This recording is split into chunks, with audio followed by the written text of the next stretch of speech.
From where I sit, there are many things that you can say about the British press. I think it is often quite crude. I think it is essentially in the back pocket of government. I think it is essentially a propagandist tool in many ways. I don't have much time for the British press, but there's one thing it's not. It's not bigoted. But that brings me to this story, which I wanted to share with you folks here on the stream. And it is the news that the Society of Editors, a board member, has quit over Meghan racism statement. Eleanor Mills, as you can see, Mills has resigned over the Society's failure to rebut its denial of claims about bigotry in the media. What? Well, let's read on a little bit. So let me see how we just get rid of that. Here we go. So apparently Eleanor Mills, the former editorial director of the Sunday Times, oh my, said she couldn't work with the Society of Editors after the organisation had issued a statement strongly denying Prince Harry's claim that there is bigotry in parts of the British press. Well, here's the news. Heads up, Eleanor Mills. Just because Prince Harry says something, don't make it so. But of course, if it plays into your own particular agenda, then of course you wanted to. You desperately wanted, don't you?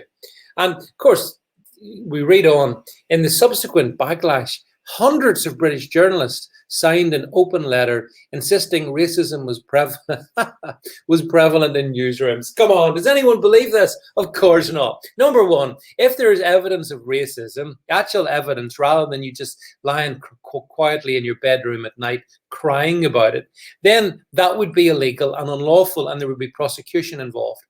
These people are fantasizing that there's racism everywhere. Everywhere you get it, apart from against white people, there's no racism against them, but everyone else, there's loads of racism against it. That's what these woke British journalists, these soya boys, all think, and soya girls think. There's racism everywhere. Mills goes on to add, she didn't quit immediately because she had assured that there would be a robust rebuttal of the original remarks. You see, here's the point I wanted to make to you folks as well on this one. That this is why you should never ever, you should never apologize. It's so foolish and weak if you do that. Because actually, if I put this up, you can see that the actual Society of Editors chief himself, a guy called Ian Murray, he quit.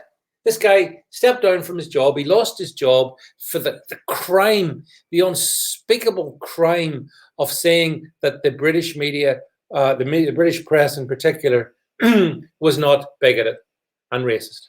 You see, that's how it works. Of course, he shouldn't have done that. That was a fatal mistake. All that does, encourages people like Eleanor Mills, who then, I mean, good. I'm glad she stepped down from the board of the director, the board of this particular organization. Good riddance. As far as I'm concerned, by the way, the Society of Editors should also step down.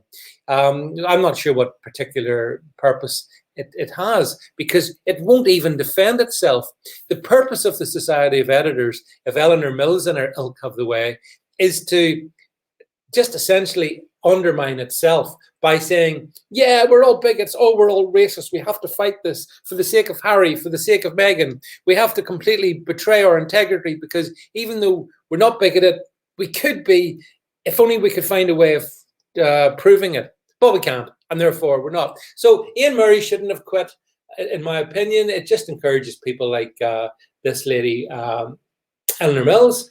And at the end of the day, the British press should be able to defend itself, but it doesn't want to, because a majority of those working in the British press are liberals, lefties, wokeists. That's who they are. So of course they self-hate, and of course they imagine there's racism and bigotry everywhere.